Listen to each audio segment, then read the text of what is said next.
ఈ ప్రజా వ్యతిరేక విధానాలు ఏదైతే గవర్నమెంట్ కాలేజీలు ప్రైవేటీకరణని వ్యతిరేకిస్తూ వైఎస్ఆర్సీపీ మా కోటి సంతకాల సేకరణ కార్యక్రమం మొదలుపెట్టిందో అందులో భాగంగా ఆళ్ళగడ్డ నుంచి మనం ఆళ్ళగడ్డ వ్యాప్తంగా ఏదైతే ఈ కార్యక్రమాన్ని తీసుకెళ్ళి సంతకాలు సేకరించామో అవన్నీ కూడా ఈరోజు జిల్లా కేంద్రమైన నంద్యాలకి పంపించడం జరుగుతుంది. ఇక్కడ నుంచి ఈ 60,000 మేము ఆళ్ళగడ్డ నుంచి దాదాపు 70,000 సంతకాలు సేకరించడం జరిగింది. అంటే ఇన్ని సంతకాలు మేము సేకరించగలిగాము అని అంటే ఇక్కడే ఈ ప్రభుత్వం మీద ఎంత వ్యతిరేకత వచ్చిందో అర్థమైపోతుంది. ప్రతి గ్రామంలో, ప్రతి వార్డులో, ప్రతి దగ్గర కూడా ఈ కార్యక్రమం జరిగింది.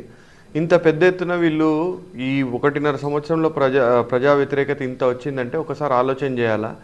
కేవలం వాళ్ళు కక్ష సాధింపు ధోరణిలో తప్పితే ఎక్కడా కూడా ప్రజలకి మేలు చేయాలనే ఆలోచన ఇంత కూడా లేకుండా ఈరోజు కేవలం ప్రజా వ్యతిరేక ధోరణిలో వాళ్ళు వ్యవహరిస్తూ ఉన్నారు.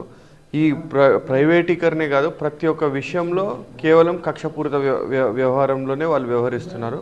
దీన్ని ఖచ్చితంగా ఖండిస్తున్నాము. ప్రజలందరూ కూడా ఈరోజు పెద్ద ఎత్తున ముందరకు వచ్చారు. రేపు రానున్న కాలంలో కూడా ఇంకా పెద్ద ఎత్తున ప్రజా వ్యతిరేకత వచ్చి వీళ్ళకి తగిన బుద్ధి చెప్పి తగిన శాస్తి చేసే కాలం దగ్గరలోనే ఉందని చెప్పి తెలియజేస్తున్నారు.